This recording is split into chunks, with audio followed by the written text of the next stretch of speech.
Hello everyone. We actually do this surgery called bichectomy very often. It's been very popular in recent years. I still haven't shot a video about this, surprisingly. I've noticed that we are going to fix that. Now, bichectomy is a fat intake from the cheek. But here's the thing. There are actually two ways to thin the cheek. The first is to take the fat tissue called Bichat fat cushion. This is a special cushion of fat. It has a special cover. It's a separate structure that is located inside the cheek, adding volume to it. It's an interesting structure because it has its own cover. It's a bulk of fat in a holster, in a membrane. It's a little strange shaped. It is in between the muscles. Some even extend from here to the temple, like this. Fatty tissue with such an state exists only in three places in the body. It is present in upper eyelid, in the lower eyelid, and in the cheek. Now you can get this. It's called a bichectomy. It's an oral surgery. The other way is the liposuction performed under the skin. Here you enter from the front side of the ear or you enter from the corner of the chin. Here you perform liposuction on the subcutaneous adipose tissue. When can you do it? If there's too much subcutaneous adipose tissue, sometimes the patient's face is very thick or he or she has a chubby cheek. There is enough fat tissue you can get using liposuction when we add liposuction of the operation, but sometimes the patient's face is not that rich in fats. Cheeks are chubby. So what's a bichectomy? It is the removal of the adipose tissue by the surgery. It is performed orally. There's a special entry point when you make it 1.5 to 2 centimeters short incision like this. The chewing muscle will appeal directly. When you cut open the chewing muscle, you will see the Bichat fat pad directly behind it. Because it is anatomical location is obvious as it has a cover. It is also such very white, clear, light yellow color. The moment you see it, especially if it's soft, it's 100% Bichat. You hold it by its cover and pull it inside the mouth, you get it loose. In most cases, it comes off like that. It is not a very difficult texture to find because its place is anatomically obvious, is very well known. It has a certain point. I mean, I explained this on our website or something. It is shown there with shapes and figures. Now, there are a few important points when getting the Bichat fat pad out. Actually, it's not a very complicated surgery. First, you must know the location of the fat tissue. Its anatomical location is clear. If you enter the points where the full saliva duct conducts opens in the mouth, you will reach if you enter directly. The location is very simple. That's one thing. And the second thing, there's a saliva duct right next to it. There are also facial nerves inside. There are veins that belong to the face. There's a lot of tissue that could be injured. Therefore, the oral mucosa is cut. It is necessary not to cut all of the tissues inside while entering. Very dangerous. You cannot cut anything. You can cut the cut saliva duct. You can cut a facial nerve. Then the face becomes paralyzed in certain areas. That's why there's a rule of thumb. Let's say you cut the mucosa, the oral mucosa. You need to use a fine-tipped scissor, a scissor that is very thin and suitable for this section. You place them, open the scissors inside. You put it inside when it's closed and open it inside. What does it mean? We use the scissors to avoid cutting. It is strange, is it not? So scissors are a tool made for cutting, but we use it to avoid cutting. We use it to only make the space between the tissues. If you separate all the tissues inside, the Bichat fat will come out very easily when you separate it from its surroundings. It is absolutely necessary not to go inside with the scissors open and cut the tissue inside. This is a very simple rule.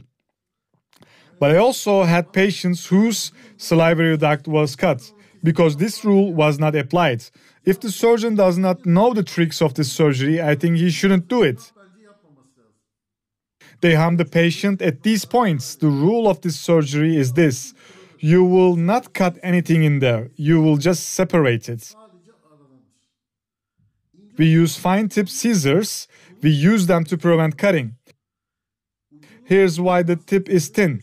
It's going to go in between the fibers of the chewing muscle and make a space like this. It is going to go in between the fibers and separate things. Can I make myself clear? You will enter by making spaces. So you separated something inside. You pull out the scissor, you cover the tip, insert it again and separate it again. That's it. This is the technique of the surgery. The fat tissue has been parted. You have now saved it. You pull the fatty tissue from the inside of the mouth. Now, this is a seated fatty tissue. This is what you get is not a single piece of tissue. It continues inside. It reaches to the temple. As I said before, it has several arms like that. It has 4 or 5 arms. It is necessary to cauterize the bottom of the Bichat fat cushion that we pulled from inside of the mouth because there are capillaries passing through the subaceous gland. You burn the bottom, you take the fatty tissue, the surgery is over. That's why this surgery takes a very short time, 12 minutes, 15 minutes, 20 minutes. Since we recorded our own surgeries, we can see it. I saw 12, 15 or so a lot. The surgery completed in 12 minutes, including both sides, because when you relax the fatty tissue, pull it out and cauterize it, only 2 stitches remain. When you stitch that side, it is done. So it doesn't take so much time. The trick is this. The fatty tissue removed has to be about 3 cc or 4 cc. It is often turns out like this. But sometimes the patient says, "Doctor, take out as much as possible so that my cheek will get even smaller." This is not a logical request. Why? Because the fat tissue that comes out usually is 3 cc. It is the part that makes the mass on the cheek anyway. This is the size of the small walnut, but it is a massive amount for the cheek. If you put hand on look this side, how thick is the cheek anyway? From this area, a texture like walnut comes out. It surely shrinks. You will see this when you put into syringe. It is about 3 cc. But the patient says, "Doctor, 5 cc can be taken away easily. Take out 5. It's not a reasonable request. Why? Because the fatty tissue here is 3 cc. If you try to pull out more, it wouldn't decrease from there. It goes out from the rest of it. It begins to disappear somewhere from here. You pull the parts out there. What happens then? There's a dimple in the temple of the patient. This place collapses. This is not right. I read an article about this. In a plastic surgery and an aesthetic surgery magazine, they calculated the fat tissue removed, how many cc was taken all, and indeed it's between 2.6 to 3.7. About 3 cc of fat tissue came out. So look, 3 cc gives you a decent and good result. Taking more fat doesn't give you a nice result. It doesn't collapse your cheek more. On the contrary, your temple will collapse, because the fat continues in there. It comes out of here. In addition, what can I say? This surgery, as I mentioned, is an easy one. You will have a bandage on your cheek after the operation. Don't remove this bandage for 3 to 4 days. 3 days for sure, minimum.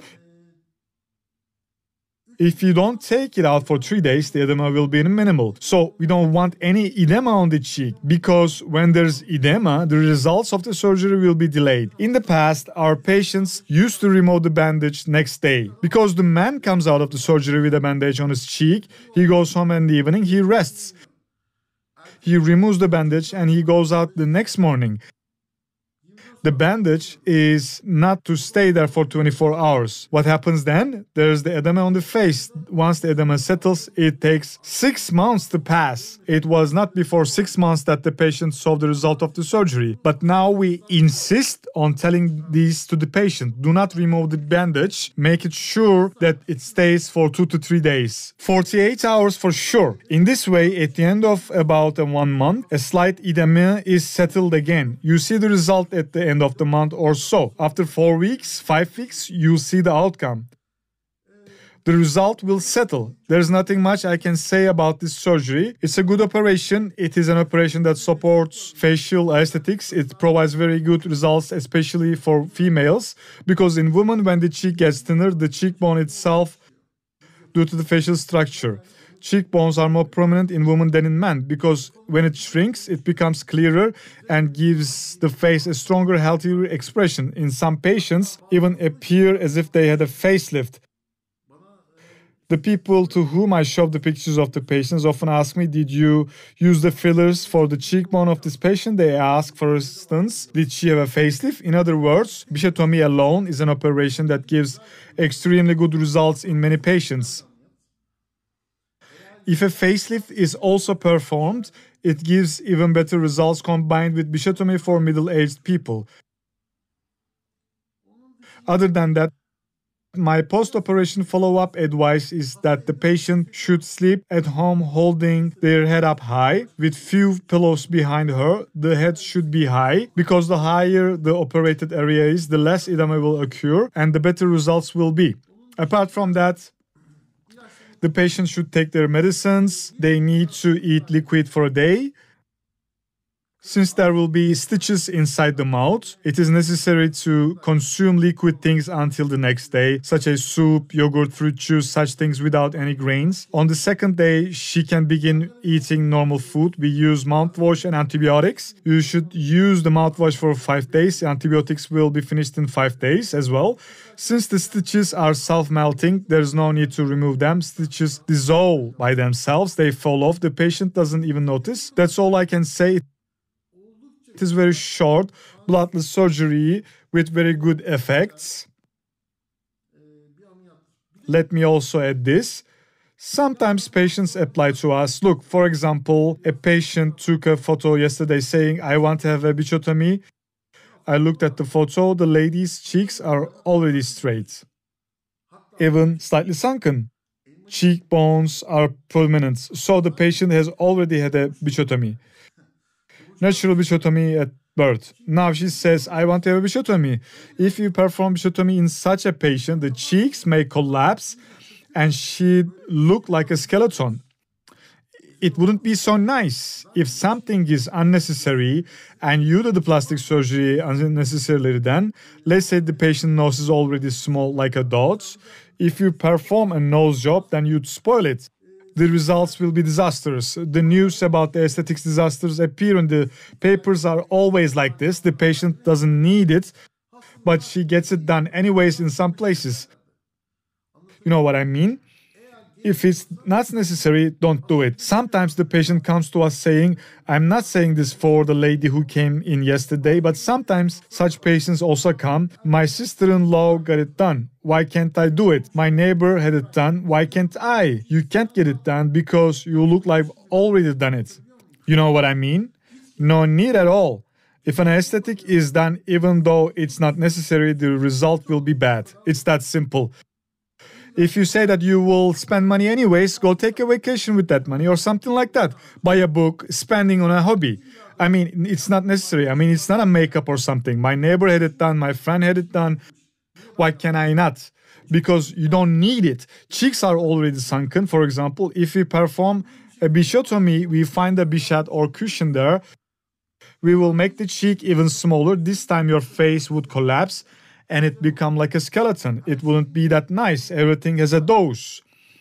But the patient comes, her face is full, under the cheek is full, jaws are fat. We perform both bichectomy and liposuction, right? So if it's necessary, it should be done. Bichectomy is such operation. It is not necessarily something everyone can have. If you're eligible, you can do it. Well, thanks for watching. If you have any questions, you can send an email or send a message through WhatsApp. If you haven't subscribed, please subscribe. We have more than 1,000 subscribers now. That's a good thing. I don't expect to earn anything from these. I'll not open it for any advertisements. I will not open it for any ads. Anyways, all of my videos will be ad-free. See you soon. Hello, everyone.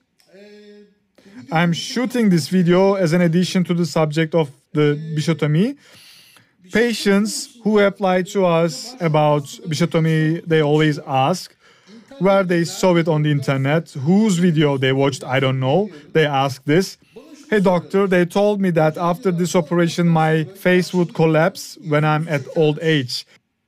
Something like that would happen. A doctor told me that I would need the fat in my cheeks at old age, that if I have my cheek fat removed, my face would collapse when I'm old. I have no idea who said this, but this is one of the most ridiculous things I've ever heard. So, look now, maybe it is been 100 years since bichectomy was found. Over the years, dozens of articles have been written on this subject. Now the pros and the cons of the surgery are clear. What will happen to lead? Everything about it have been determined and seen. There's no such information in any of the articles. We didn't get reflect such a thing on our patients. You are looking at foreign websites abroad, there's nothing there either. So such a case does not exist. I'm very curious about who put this forward. Has someone made up something like this? There isn't a single article that say removing cheek fat has a bad effect on the face at old age. If there is, someone please send it to me. I keep telling this to the patients every single time, and I'm tired of telling this. Bichectomy surgery doesn't cause your face to collapse at an elder age. If it does, it must be written somewhere else. So much time has passed that the first original cases of this operation have probably passed away. So if something bad that happens in those operations, these complications would have been apparent. They would be uncovered and there would be articles written on them. I did not read a single article on this subject.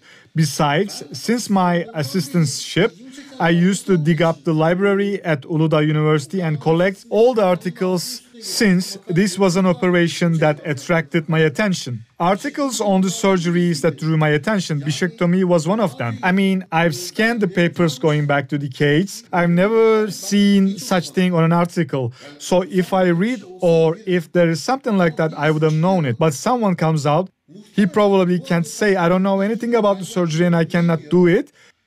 And instead he says to the patients, oh, I don't want to make the surgery because your face will collapse. After that, we are trying to correct this such false light. As I mentioned, if there's an article on this subject, please send it to me. But my last message to my patients is that fat taken from the cheek during the bichectomy does not cause collapse on your face at an old age. There is no such information.